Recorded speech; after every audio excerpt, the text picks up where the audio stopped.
Assalomu alaykum.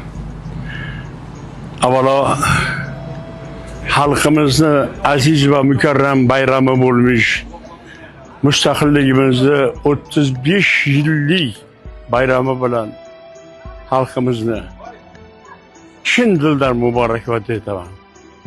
Xonadonlarga ro'shnolik tilayman. Ilohim xalqimiz nimaiki niyat qilsa Alloh baroridan bersin deb niyat qilamiz. Ilohim hammamizni baxtimizga, iqbolimizga prezidentimiz omon bo'lsin. Ilohim tani joni sog' bo'lsin, boqiy umrlar ko'rsin.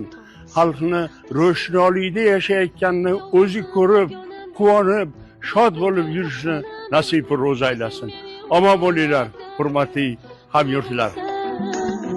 Sen xo'jansan chingizlarga darvozasi ochmagan Temur Malik